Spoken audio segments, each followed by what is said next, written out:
Hello बच्चों, how are you? Fine. तो बच्चों आज हम लोग पढ़ने जा रहे हैं application of Gauss law. In my last video I have discuss what is Gauss law, what is the proof of Gauss law and how we can come to Coulomb's law from Gauss law. That is very important. तो आप लोग उस video को देख सकते हैं, उसको like share and subscribe कर सकते हैं। अब हम लोग पढ़ेंगे एप्लीकेशन ऑफ गॉस लॉ। तो आपके एनसीईआरटी में बच्चों 3 एप्लीकेशन दे रखा है गॉस लॉ का। एक है electric field due to infinitely long charge wire, उसका डेरिवेशन करना है। दूसरा है electric field due to plane sheet of charge, and then last है electric field due to thin spherical shell, charge thin spherical shell. तो हम लोग 1 bye 1 करेंगे।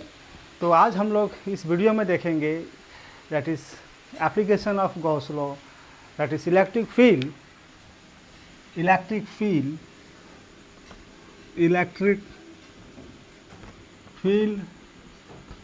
due to infinitely long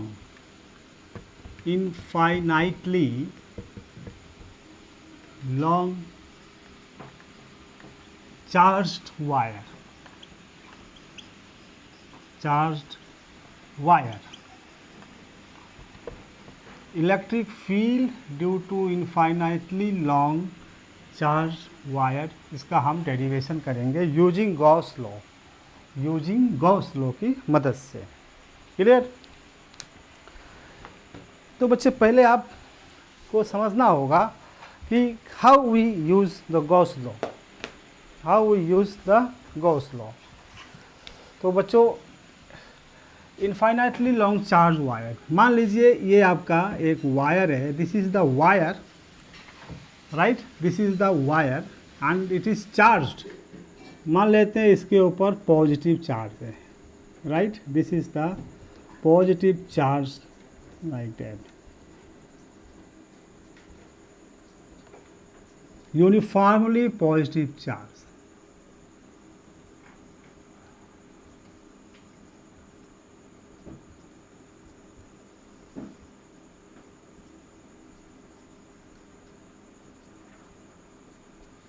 This is your uniformly positively charged wire.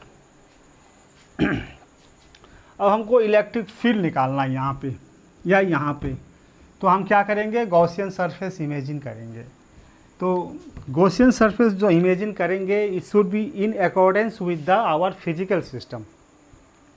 तो यहाँ wire है मेरा, तो बच्चों जो गॉसियन सरफेस इमेजिन करेंगे it should be in the form of wire, right. और हम कहेंगे सिलिंड्रिकल गॉसियन सरफेस। हम यहाँ क्या करेंगे, एक सिलिंड्रिकल गॉसियन सरफेस की कल्पना करेंगे।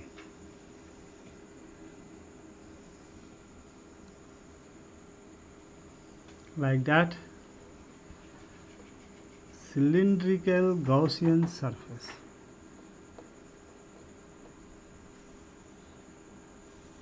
लाइक दैट, इसकी रेडियस को r मान लेंगे, राइट, इसकी लंबाई को L मान लेंगे, right. Okay, we have to find out electric field at point P। मान लेते हैं ये पॉइंट P है, this is the point P जहां हमको इलेक्ट्रिक फील्ड निकालना है, राइट। तो हम क्या करेंगे, P से पास होते हुए एक गॉसियन सरफेस इमेजिन करेंगे। गॉसियन सरफेस का जो शेप है वो मेरा सिस्टम के अकॉर्डिंगली होना चाहिए। तो यहाँ वायर है तो इसीलिए हमने सिलिंड्रिकल गॉसियन सरफेस इमेजिन किया, और वो गॉसियन सरफेस पॉइंट P से पास हो रही है जहाँ पे हमको इलेक्ट्रिक फील्ड निकालना है। क्लियर? एंड देन बच्चों ये जो चार्ज इसमें है that is Q, total charge is suppose Q, तो that is charge per unit length, इसको हम क्या कहते हैं, lambda, linear charge density, lambda Q/L। Okay, that is the important point here कि यूनिट लेंथ पे कितना चार्ज है, that is linear charge density. तो टोटल चार्ज निकालने के लिए linear charge density into lambda कर देंगे, will get the total charge. Clear? तो पहले आप इसको नोट कर लेंगे, consider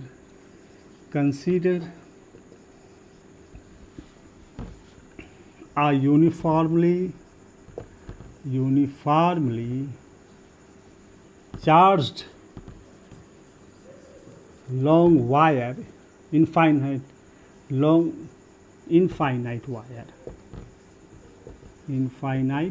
wire of linear charge density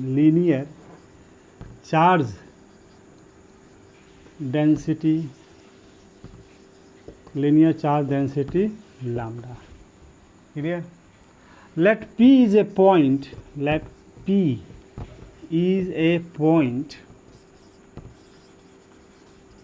where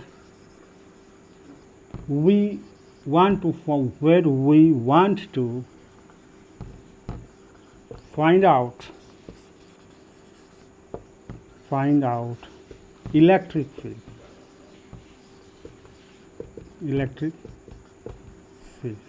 Clear? Now consider a cylindrical Gaussian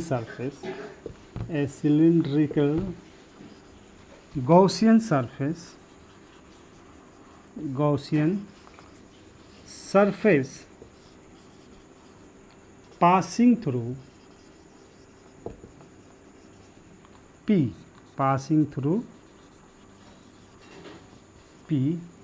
of radius r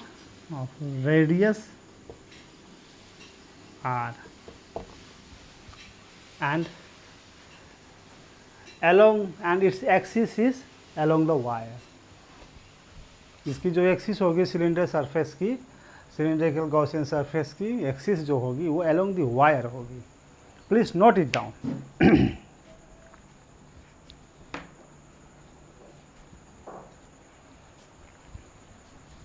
okay, मिटा दूं.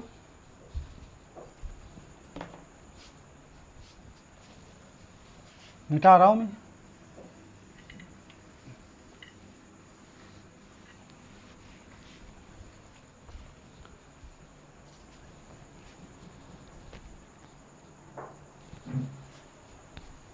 नाउ तो इसमें कितने सरफेस हैं बच्चों? एक ये सरफेस है, एक ये सरफेस है, एक ये सरफेस है. राइट, नाम दे देते हैं. इसको हमने कह दिया S1, ये जो कर्व सरफेस है इसको कह दिया S2, इसको कह दिया S3. There are 3 surface. Clear? अब चूंकि ये पॉजिटिव चार्ज है तो इलेक्ट्रिक फील्ड क्या होगा? Along the away from the charge. तो यहाँ हम अगर एक सरफेस इमेजिन करेंगे एरिया एलिमेंट, तो इलेक्ट्रिक फील्ड की डायरेक्शन भी ऐसे ही होगी और जो एरिया वेक्टर होगी उसकी डायरेक्शन भी ऐसे होगी. एरिया वेक्टर को हम ds से लिखते हैं. Clear?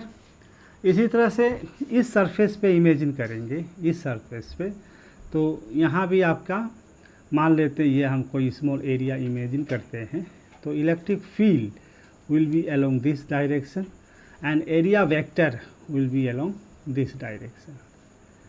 Clear? And if I consider here one is area element, so electric field will be along this direction and area vector will be along this direction. Clear? Consider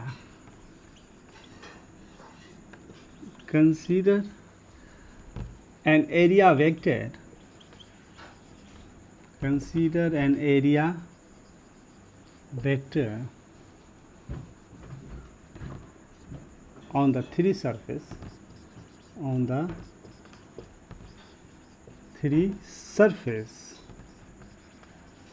S1, S2, S3. तीनों surface पे हमने area vector कल्पना कर लिया.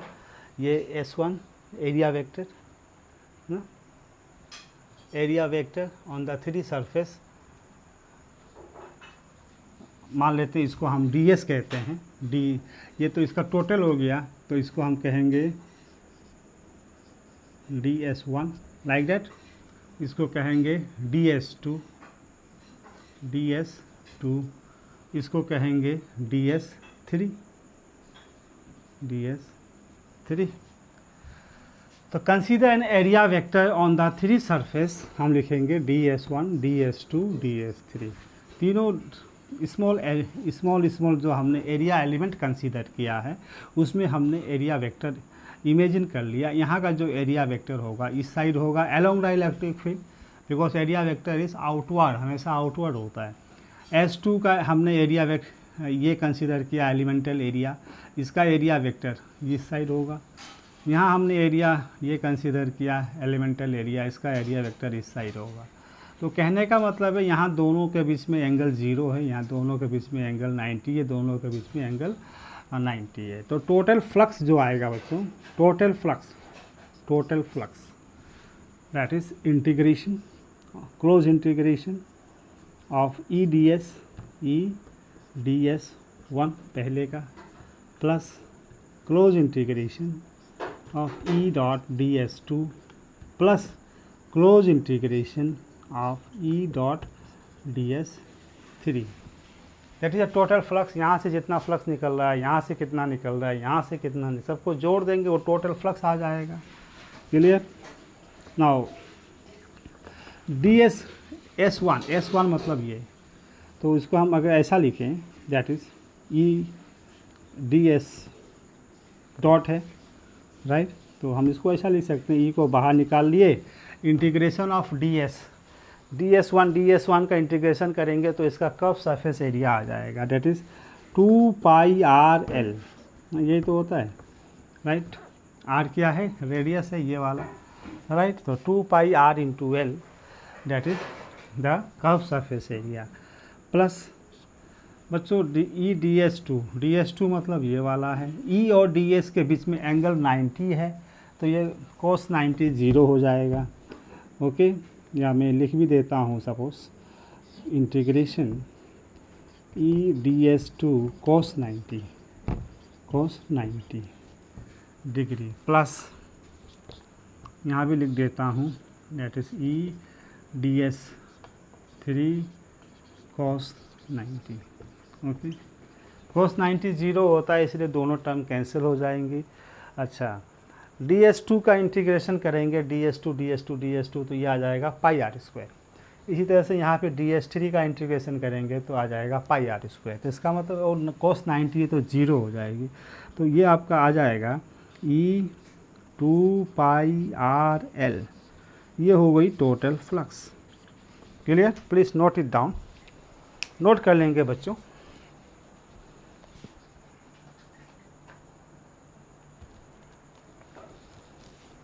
Okay, video pause करके note कर लेंगे। अब मैं मिटा रहा हूँ।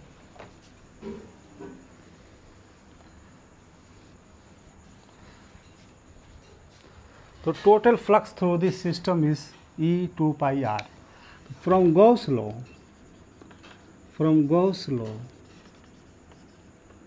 Gauss law total flux is equals to Q by epsilon naught। यही तो होता है, Q by epsilon naught, and Q is equals to lambda into L by epsilon naught। ये okay, from Gauss law total flux equals to Q by epsilon naught, Q की जगह lambda into L लिख दिया। Now flux means E 2πrl, this is the flux that is equals to lambda L by epsilon naught। Clear? Now you see L will go, so हमको electric field जो मिलेगा, electric field that is lambda by 2π epsilon naught into r। और इसकी जो direction होगी, direction along the electric field की तरफ direction होगी, तो हमने इसको r माना था, तो r कैप लगा सकते हैं। This is the formula of electric field due to infinitely charged long wire at any point. Please note it down. Clear? Note कर लेंगे। So let us see a numerical on this topic. An infinite line charge produces a field of 9 into 10 to the power 4 Newton per coulomb at a distance of 2 centimeter. Calculate linear charge density. Very important question बच्चों, NCERT का question है, कई बार exam में भी आया है। आपको linear charge density निकालना है, राइट? एक इनफाइनाइट लाइन चार्ज है जिसके द्वारा इलेक्ट्रिक फील्ड इतना है इस डिस्टेंस पे, तो very I think you can do it, please try, video pause करके ट्राई करेंगे आप। ओके तो गिवन क्या दिया है, इलेक्ट्रिक फील्ड 9 × 10⁴ न्यूटन पर कूलम। डिस्टेंस कितना दिया है, r = 2 सेंटीमीटर। बच्चों इसको मीटर में आप बदल लेंगे, that is this much. Okay and then formula हमको पता है, we know that electric field equals to λ/2πε0 × r, ये तो होता है। तो लैम्डा निकालना है, तो lambda equals to electric field into 2πε0 × r, right. This you have to use it ना। यहाँ बच्चे बहुत मिस्टेक कर देते हैं, मिस्टेक इन द सेंस ऐसा हो जाता है कि वैल्यू पुट करके कैलकुलेशन करने लगते हैं। तो 1/4πε0 इसकी वैल्यू होती है 9 × 10⁸ ना, 9 × 10⁹ होती है, राइट। अगर 2 से मल्टीप्लाई कर देंगे यहाँ तो ये हो जाएगा 1/2πε0 और यहाँ हो जाएगा 18 × 10⁹, राइट। और फिर हमको चाहिए 2πε0, तो 1/18 × 10⁹ इक्वल्स टू 2πε0 के वैल्यू। देखिए कितना आराम से आ गया। तो आपको थोड़ा सा प्रेजेंस ऑफ माइंड लगाना है बच्चों, अदरवाइज आप इसकी वैल्यू लिखोगे 8.85 × 10 ना, दैट इज़ -8 फेराड पर मीटर वॉटेवर। अगर आप इसकी वैल्यू लिखोगे, इसको मल्टीप्लाई टेक्स लॉन्ग टाइम। तो बेटर आपको पता है इतना, इसकी वैल्यू इतनी होती है। 2 से मल्टीप्लाई यहाँ किया, 2 से यहाँ किया, तो it becomes like this. Okay हमको इसकी वैल्यू चाहिए, दैट इज इट काउंट। तो just now we put the value, therefore lambda equals to electric field का वैल्यू दे रखा है 9 × 10⁴ एंड 2πε का वैल्यू आ गया 1/18 × 10⁹ और r की वैल्यू आ गई 0.02। Clear? Now it is very simple, you can calculate it.